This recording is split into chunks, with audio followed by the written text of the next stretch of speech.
Hello, everybody. Thank you for joining the 5th Annual Aphasia Conference. Woo! This is our 5th conference, and the topic is mental health and hope. And I think most of this topic was picked by many of you when we did the survey last year. So I am glad that we were already at top of everything before this became popular. So we already knew this. So thank you for joining. I want to thank Ben and Alyssa. These are the behind the scenes people that make this happen for the conference, and I couldn't do it without them. And of course, I am so grateful and thankful for the sponsors, Rhode Island Department of Health. We also had National Aphasia Association, NAA, and we also are happy to say that we have CEUs available, and if interested, you can check out the chat box, and that is being sponsored by CareLink and RISHA. Thank you, and those are ASHA CEUs. Again, the reason we are doing this is for the people that I am best thankful for you attending and sharing the knowledge, all of my aphasia friends, family, and friends. Thank you. Let me see what else I have. We will record it. We will edit it when Ben and I have some time after I relax. We're going to edit it and it'll be shared in our website. For those that have registered, you'll receive an email right away. Now, when it's ready, you'll get an email saying, check out the website. We also will be sending out a survey. Give me a few weeks to do that. Again, I'm going to need a vacation after this month. Okay. And I am now going to say thank you to Deb and Steve for wrapping up this conference with an amazing presentation from amazing people that inspire me to keep going every day. Steve and Deb, take it away. Woo! I know that voice, Michael. Yes. All right, let's see if 3 years after COVID started, I still have to hope that I'm doing this screen share right. Hang on just a sec. Hi, Jody. All right, are we visible? Hey, it's great. Yes, you're good. All right, hang on. I think you probably have a black strip coming over it. We see it fine. Michael, we're going to ask you to mute yourself right now so that we can get the whole clearing of the presentation. But when you Okay. have, okay, thank you. All right. Hi, everyone. I am Deb Meyerson. Happy to be here today. And I'm Steve Zuckerman, Deb's husband, care partner, and as I usually say, lesser half. We're going to take you through some slides, and then we really look forward to the conversation at the end. And we're only sorry we didn't join many of the other sessions, but being on West Coast time, they were a little early for our blood. All right, let's see if we can.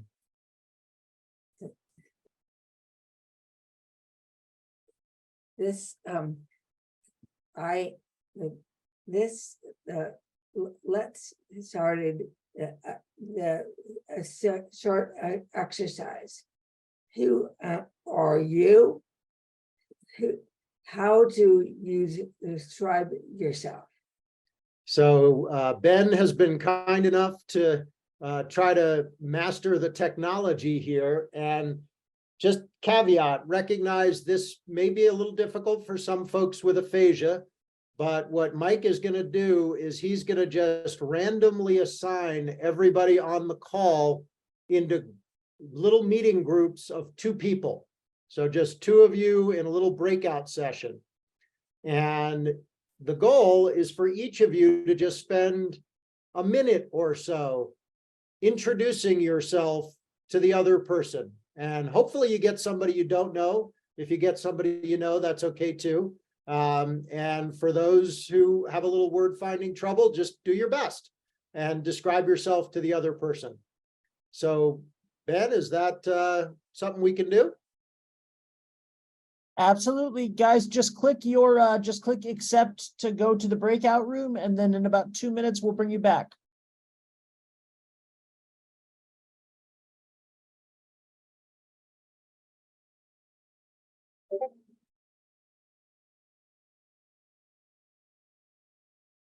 Should we join a breakout room? Yeah. I guess if we're being asked, if we don't, somebody might not get a partner.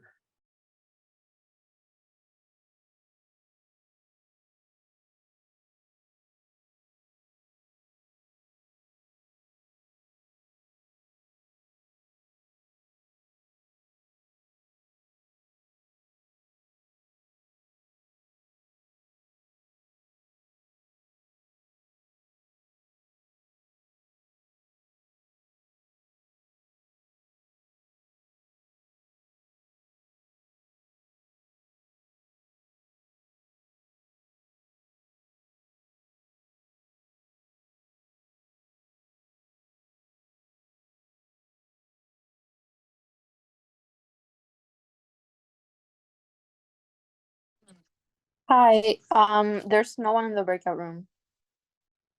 Okay, I'll be in your breakout room. How are you? Okay. Oh, thank you. Good. How are you? Good. I'm Ben. I'm the producer. Okay. Uh, yeah. So just introduce yourself. I'm from Puerto Rico. And I moved to Florida about 4 years ago. Um, so the reason I got into like learning about aphasia and everything that happens in the brain is because I had a brain injury. I had a brain hemorrhage. And I recovered from it. It happened 12 years ago. Yeah. How old are you now? And How old are you now? I'm 20. Nice. Yeah. And luckily I didn't lose any school or anything. So yeah, so I wish to like help people who go through something similar or something like that. That's incredible. Wow. Very cool. I'm glad that I got to I'm glad that I got to be in this breakout room with you and hear your story. That's incredible. How long have you been is this your first time dealing with Just Ask and Denise and Ken? No, so I actually been to all of the other like webinars. Oh, nice. Yeah. Very cool. All right. I have to jump back into another one. I'm going to try to put you in a different one with somebody else. Okay. All right, here we go.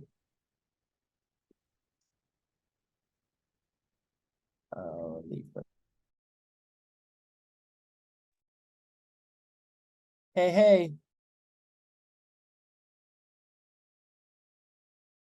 All right, I'm closing all the breakout rooms.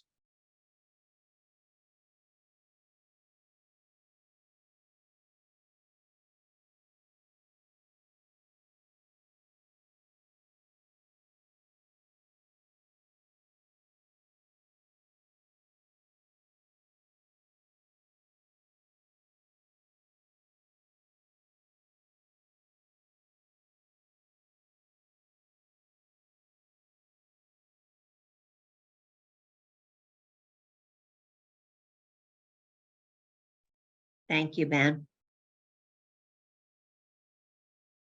You're welcome. I actually joined one of the breakout rooms and I had a wonderful conversation with Christina. Hi. That's cool. All right, so we have 10 seconds until everybody else will be back with us.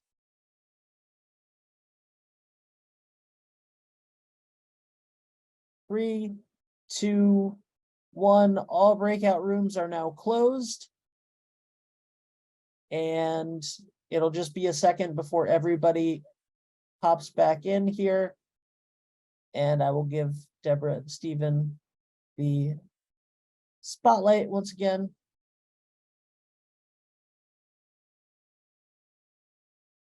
Okay. Good. Thank you. That was fun. We've never done this in our groups before, so thank you. Deborah, you just have to unmute yourself. Deb and Steve, you just have to unmute.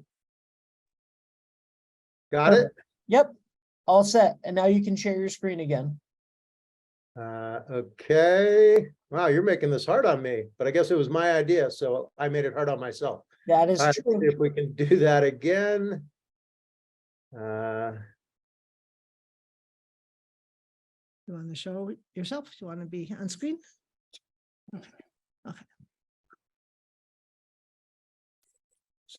Okay.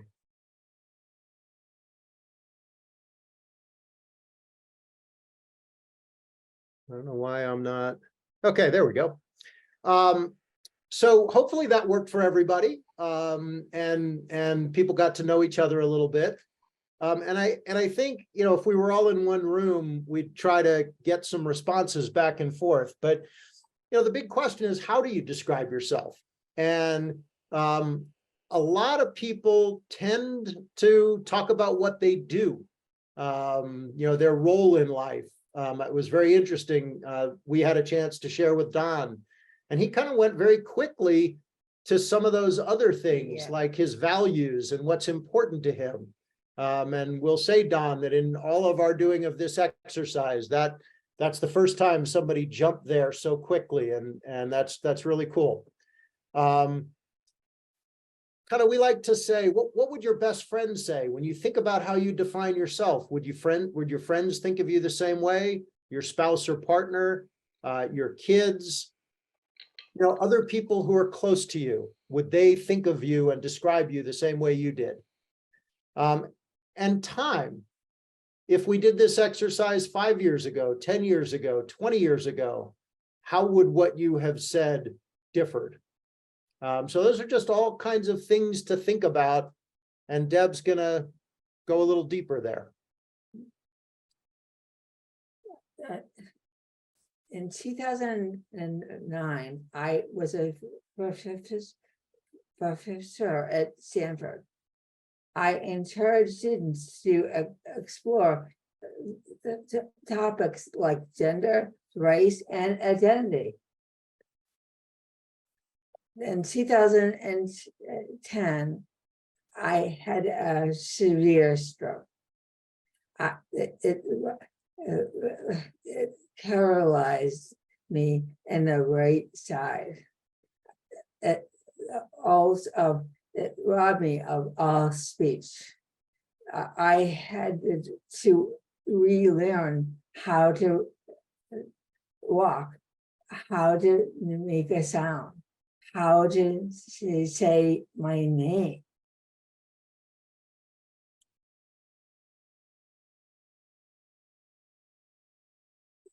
My strokes took so much of me, independence, control, my career, and so much more. But I had to get, I was the same person, so I had to get my capabilities back. For 3 years, I worked my ass off.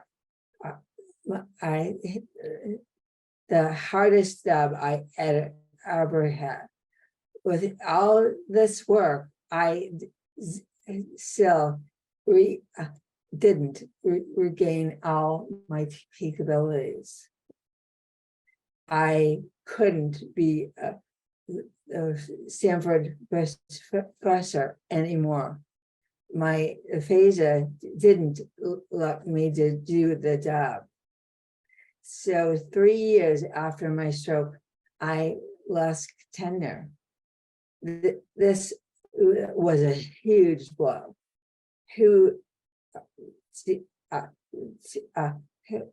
what I do, Who- who am I now? Who and how do I, my identity crisis began? I struggled, really struggled. I didn't know what to do. I had that I felt lost. I still felt like an academic.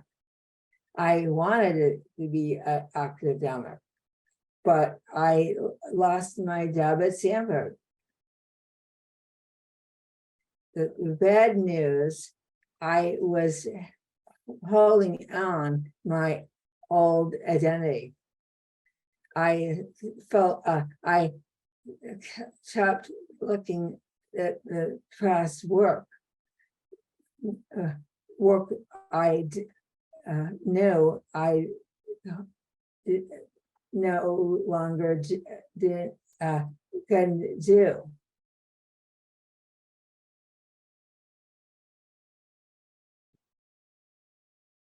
It's good news that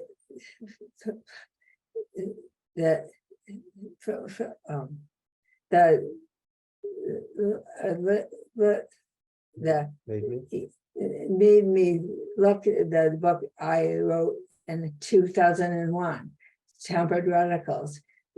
The identity is a big part of my story. I knew about a lot about identity.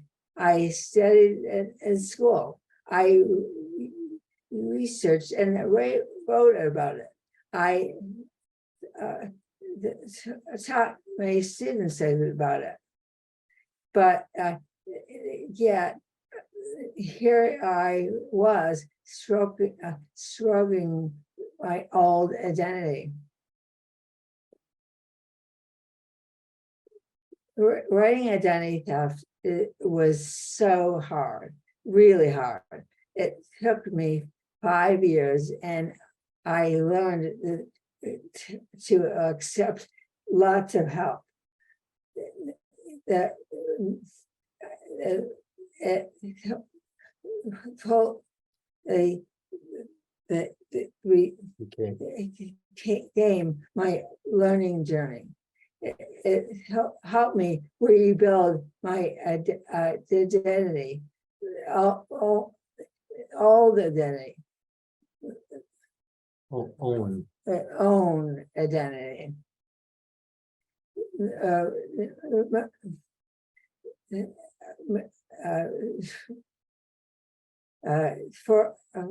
No one told me about rebuilding the identity is so important. It's so important, so important. So I'll jump in and just share a little bit more about the book. You know, Deb never wanted to write a memoir. It wasn't about just telling her story. And as she said, she was an academic. So she interviewed 25 other survivors, another 35 care partners, friends, family, professional caregivers. It was really important to Deb to share a diversity of stroke experiences. We love the expression that someone used once in a meeting we were in. When you've met one stroke survivor, you've met one stroke survivor. And everybody's experience is different. And it was important for Deb to try to bring that out as much as she could. Here is Trish. Hey, Trish, Yeah. look who's on our slide. So, you know, in the interest of time, I'm not going to tell all these stories. I wish I could just hand it over to you, Trish, and let you tell your story.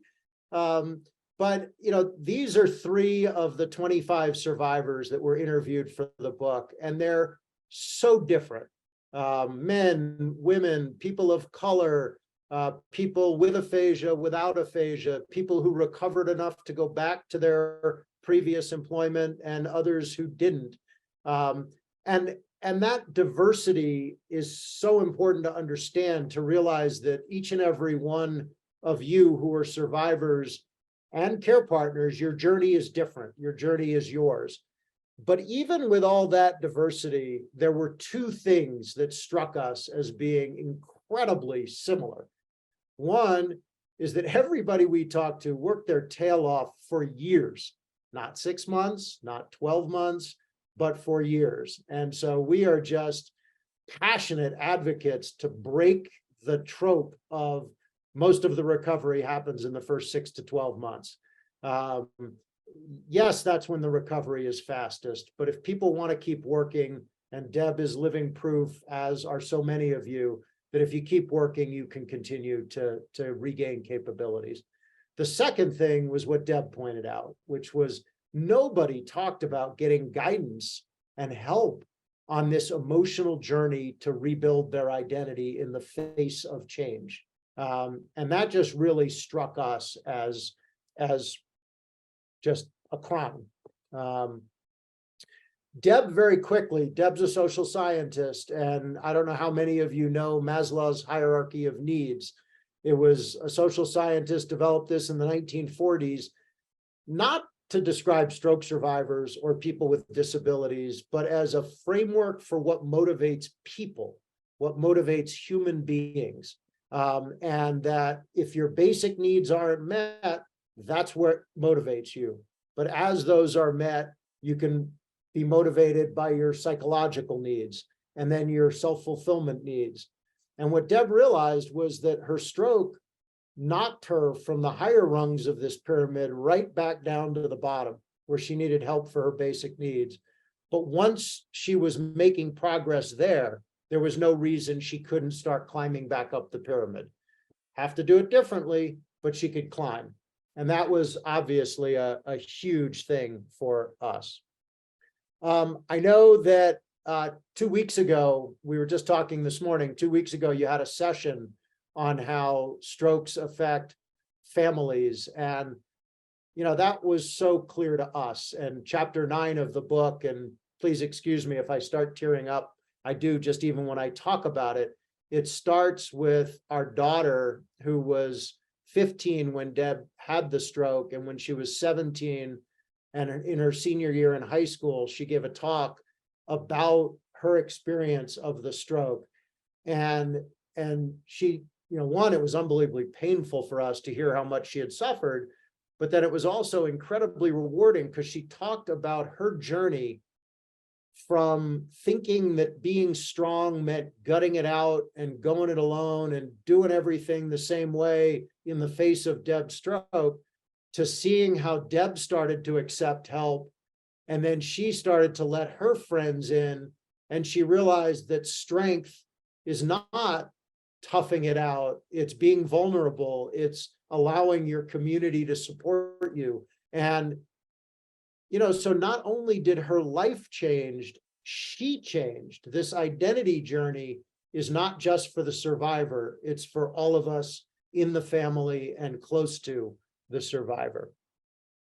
So, you know, Deb talked about the fact that her disabilities forced her out of her job at Stanford, but it didn't force the professor out of her. So I'm going to turn the mic back over to Professor Deb.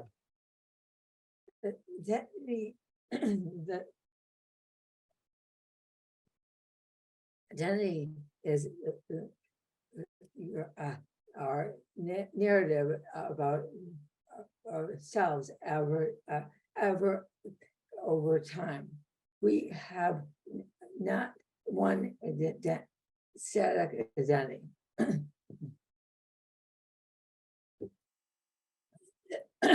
Yeah. Our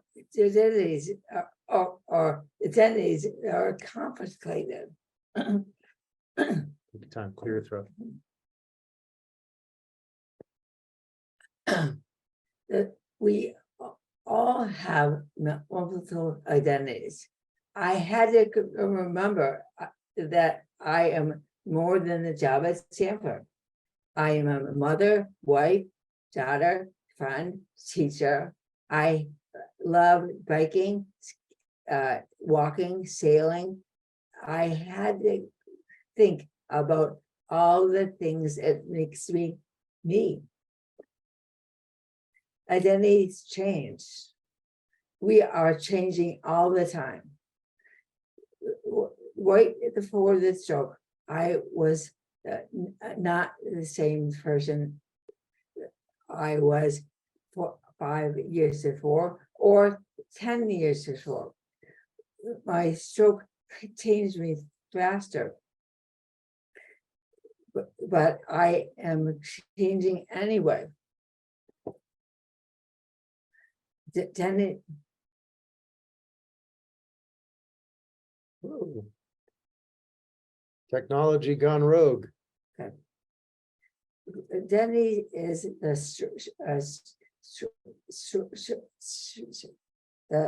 Denny is the social construct. We are there, and the concept of relationships. My relationships, my friends, family, and colleagues are the big part of making me who I am.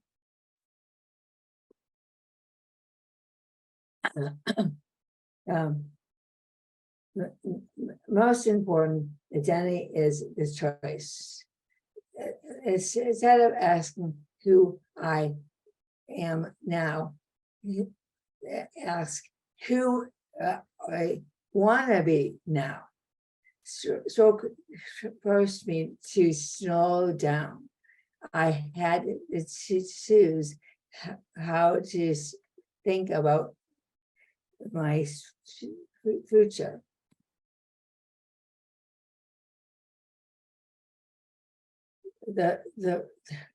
Your sense of self, your identity is profoundly affected by your situation, your race, gender, social status, and more.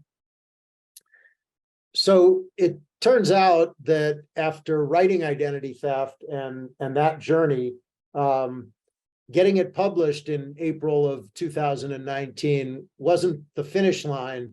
It was really just the starting line. We saw this gap, and we just couldn't not try to do something about it, feeling like something about our place in the world put us in the place where we could have an impact in helping make the stroke recovery system better for survivors. So we created Stroke Onward, not expecting anybody to read the small print on this slide. That's just a snapshot of our website homepage, or the top of it anyway, and really organized ourselves to figure out how to address that gap and what we could do about it. Won't talk too long, but just very quickly, our mission is that stroke survivors and their supporters, their families or close friends working with them, get the resources they need to rebuild their lives with whatever disabilities remain after recovering as many as they can. And really the vision that we hope to be able to help move the system toward a little bit is a system that fully supports every survivor's emotional journey in recovery.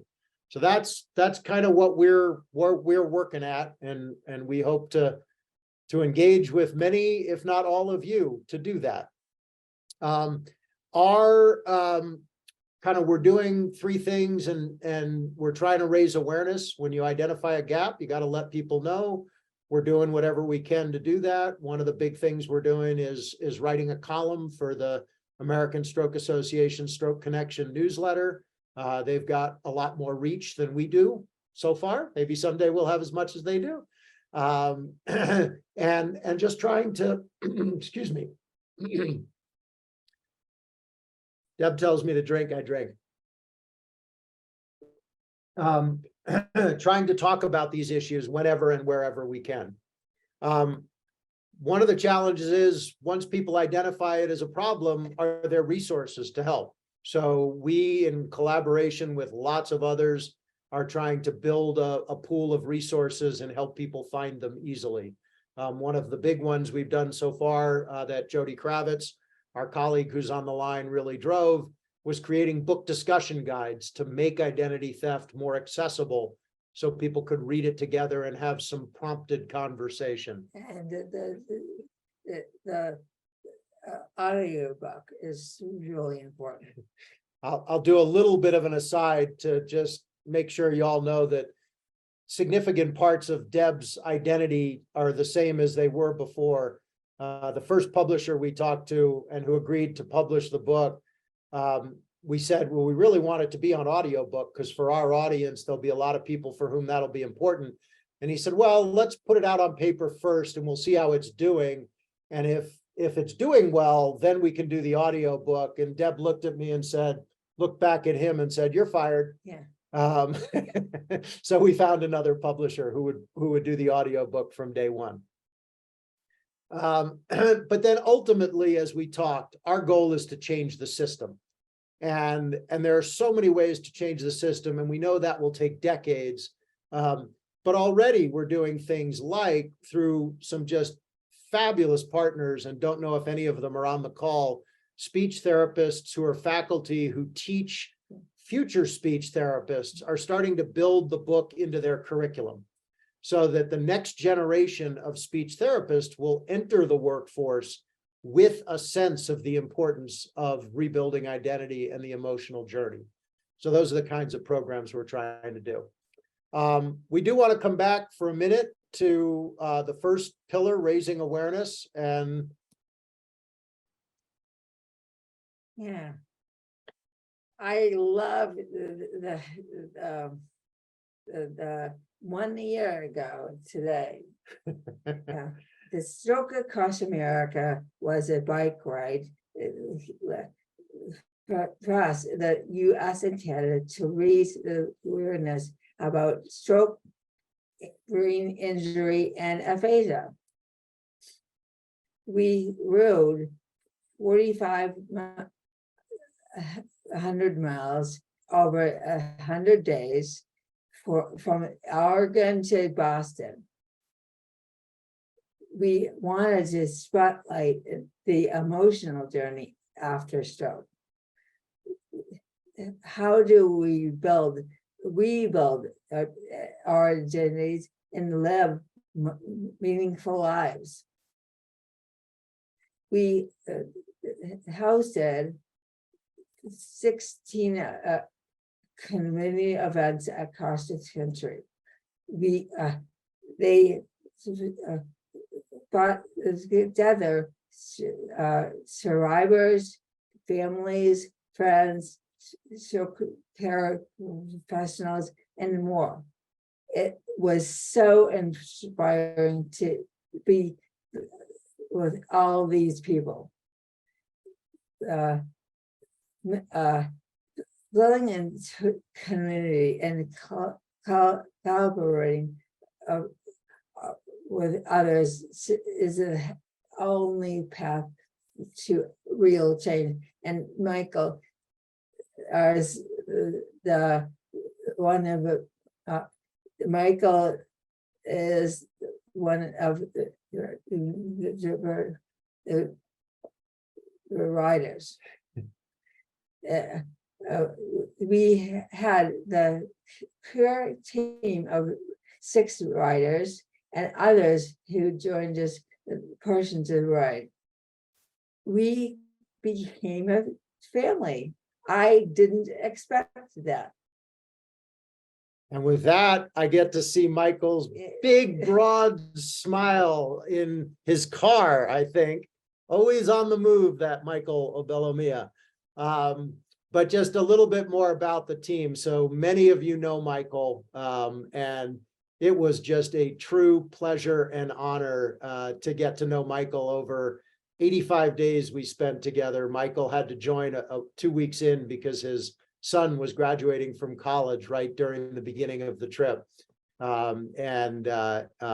Michael is just a force of nature. And I think we're going to get to hear from him a little bit right at the end.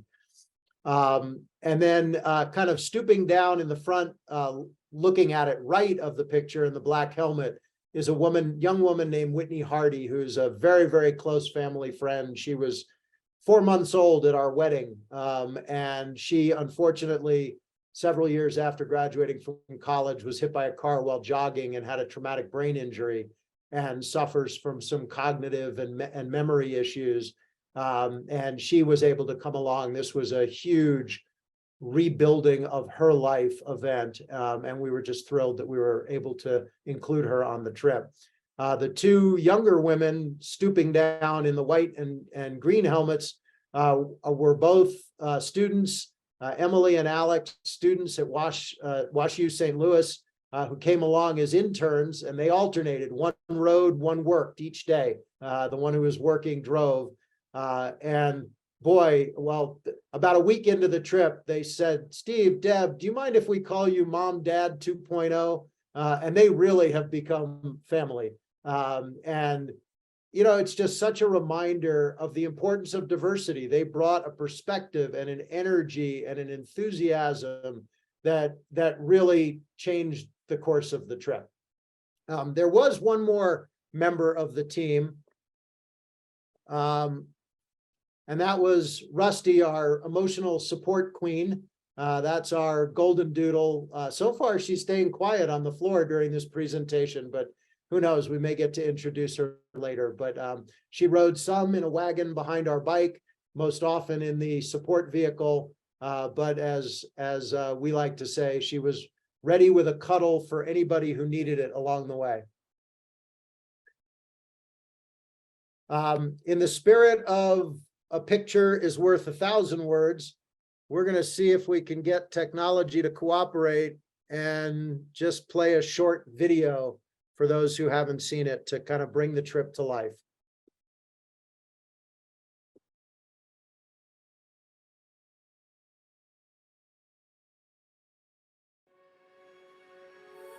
Tell me of the man of Steve and Deborah, the cyclists.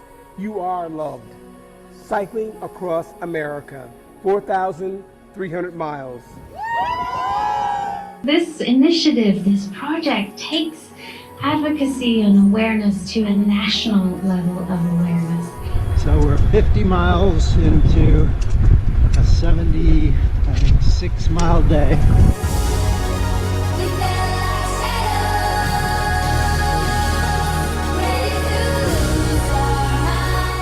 How do you go from a professor who teaches about creating change and using your voice and an athlete to somebody who's disabled fully on your right side and can't speak? And how do you reconcile that with how you saw yourself beforehand?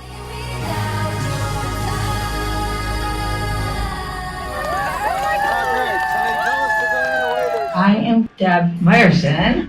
2010, I had this severe stroke.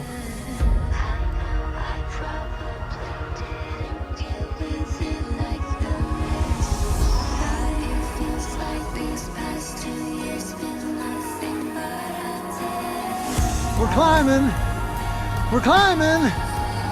Do, do, do, do. Stroke Onward is about raising awareness around the importance of the emotional journey of rebuilding identity, and that is a critical part of the recovery process. But we decided very early on that we wanted to have a broader purpose to the trip to make it more relevant to more people, more easily accessible to more people. And so we really structured it around raising awareness for stroke, for aphasia, which is very poorly understood in the United States, and the importance of the emotional journey and rebuilding identity. My name is Maggie Whittam, and I had a stroke 7.5 years ago.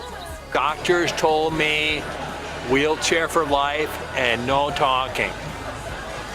I believed them. 4 long years. It is a loss of the ability to communicate. It is not a loss of intellect. And that is so important for people to understand. And unfortunately, that's not how people are treated.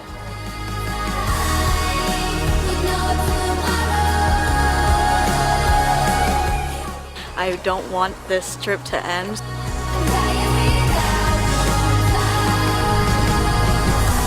Two rules. 1, never quit. 2, never quit.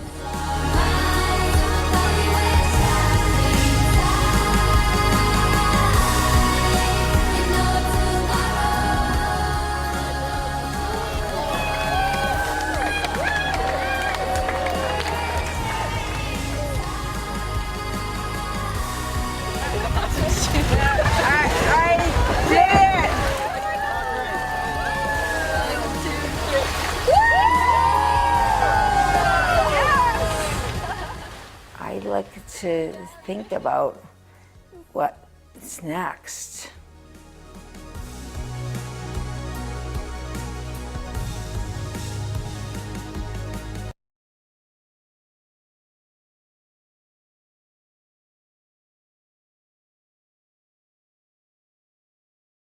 So that's my wife, Deb. We were not even halfway done with the trip and she was already thinking about what's next. So I don't know why our computer is running very slowly here.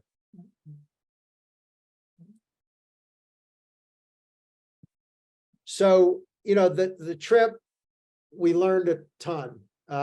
We meeting with people, talking with people, thinking a lot, needless to say, 4,500 miles with our heads about 8 inches apart. We had lots of time to talk about what was important to us and where we wanted things to go. So we really came back from that trip incredibly energized, and sometimes I think to the consternation of our small team at Stroke Onward, committed to doing more and doing it faster. And so we're really working on building our team so that we can try to do that.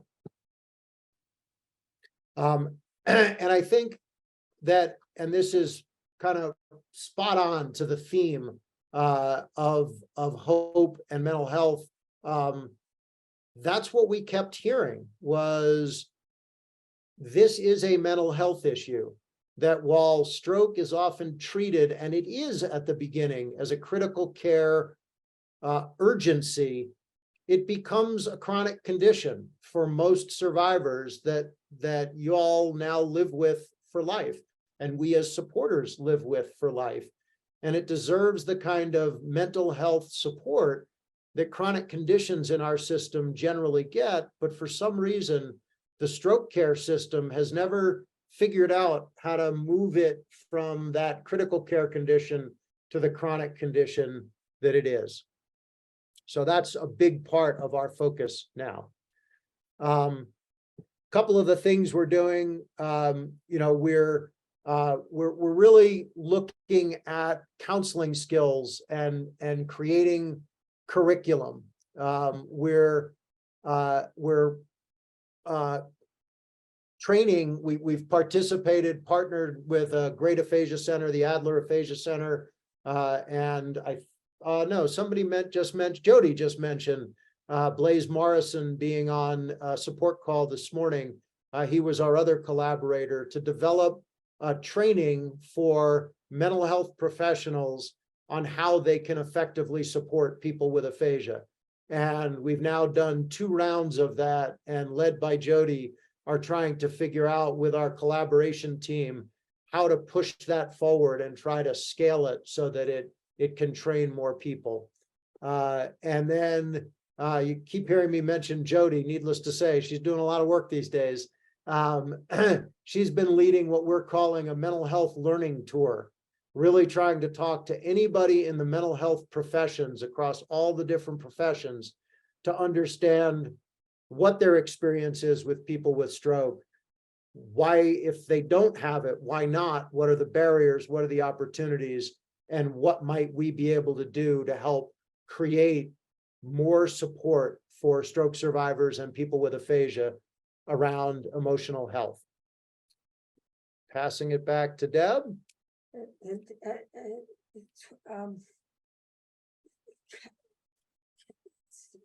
Chapter 7, identity theft, is told is grief. For many years after my recovery, never, no one told me about grieving. I didn't offer any support to the to grieve. Identity. Take a deep breath. Reading Identity Theft, we found grief literature really helpful. I was grieving.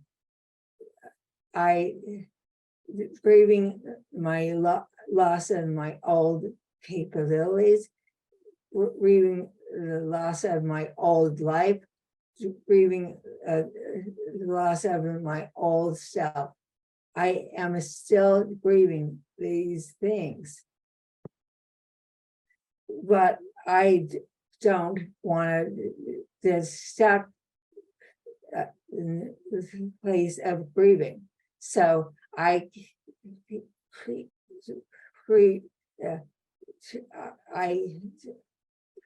try to move forward every day. I work to rebuild my life. This is a great year for us.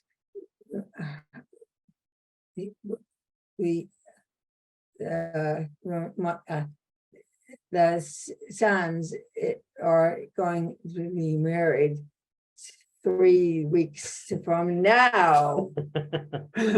So both our sons, Danny and Adam, are getting married this year to wonderful women. We've told both boys they better not screw it up, because if they do, we're keeping the girls.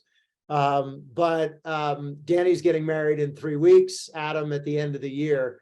And we went to New York to spend a weekend with Danny and his fiancee Divya, and to meet her parents, Aram and Selvi, and her brother Tavin. And it was great. We had a fantastic weekend. Deb also went to a conference while we were back east at Harvard Business School with a lot of her old colleagues, and was able to participate in some inspiring talks about race and gender.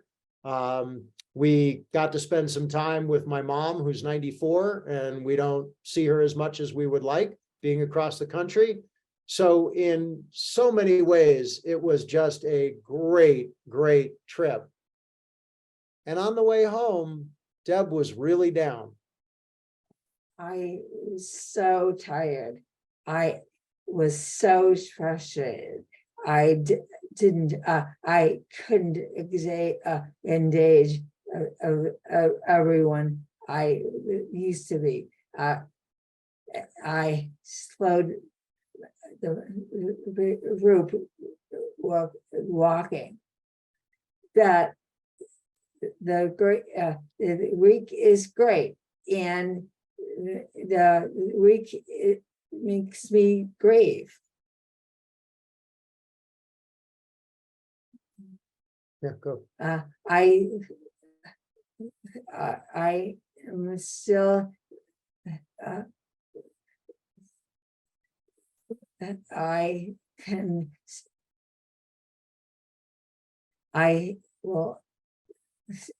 the emotional journey. It's I will have to live. no, I have to live with emotional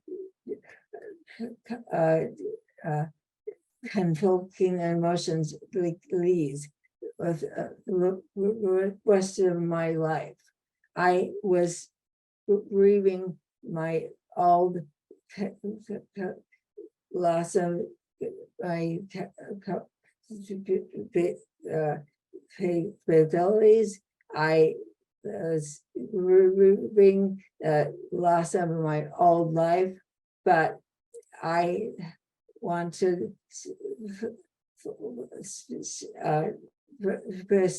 the new life, the Push. push forward, to rebuild my old new life. I am so, Struggling to find words. You want me to take it over? yeah.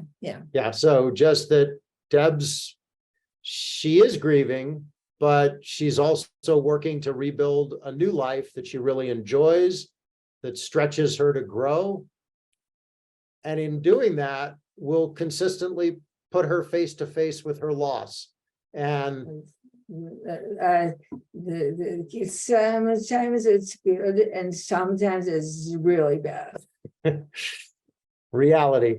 So a few months ago, I mentioned the column we write.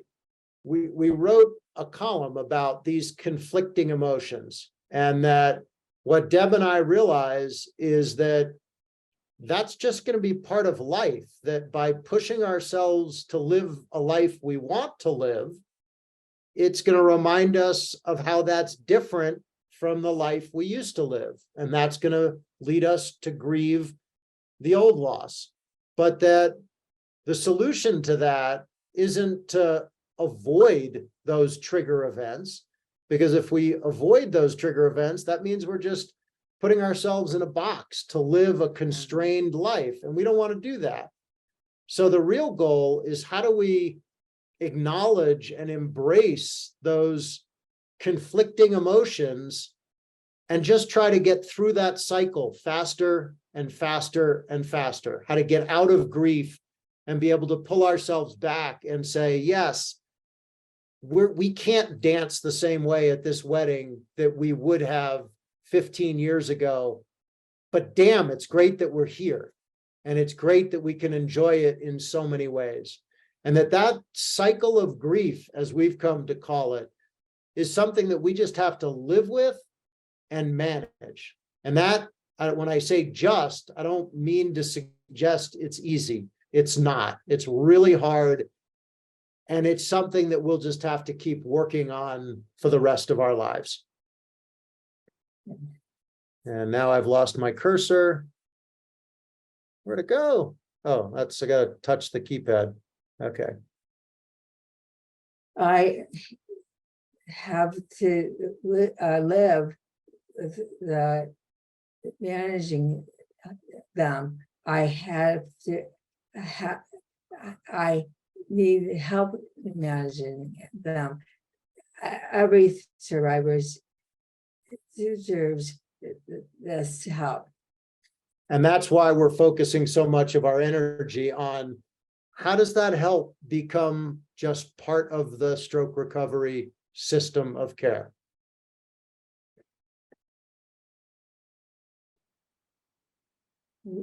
Who am I now? I am alive. For this, I'm grateful and lucky. Many things have changed. I live with disabilities. My right hand doesn't work. I walk with a limp. My speech is so difficult, really difficult today. And a lot of my life is no longer available. But and many things haven't changed. I share the same values, love the same family, work the same determination. I am